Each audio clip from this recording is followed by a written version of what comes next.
I'm going to share with you a family recipe that's been handed down through the generations, so much so that at home we call this Nonna's Biscuits. So let's start off with the wet ingredients. I've got a cup of vegetable oil, and I use vegetable rather than olive oil because olive oil can be quite strong in flavour. I've got 5 free-range eggs. These are lovely ones from Kangaroo Island.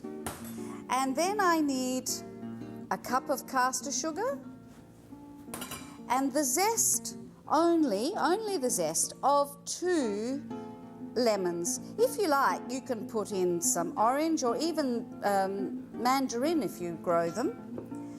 Now I'm going to begin with a whisk, and just as soon as these eggs are broken, I can put in my last wet ingredient, which is the vanilla paste. There we go.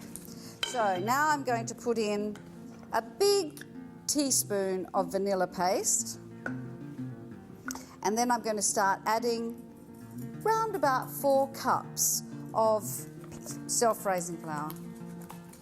Sometimes these recipes are variously described as Savoyardi biscuits or sponge finger biscuits, but they're really simple, and of course this recipe, being a Nonna recipe, makes about 50 odd, at least 50, sometimes even more. So now it's getting too hard to work with my whisk. I'm going to get rid of that and keep working with my wooden spoon. A little bit of a muscle workout here for me. The measure is whether the spoon will stand up in the mixture.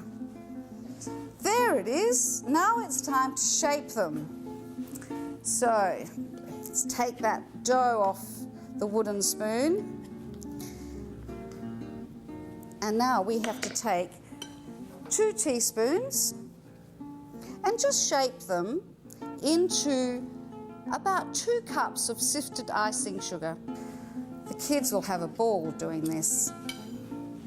And remember, this will make a lot, so it's always good to get some little cellophane bags and wrap them up as gifts, or take them to a dinner party, and people will love you even more.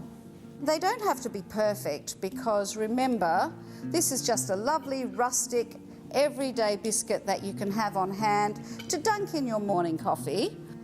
The other important thing to do is to spread them evenly on the tray because they will expand a little bit in the oven.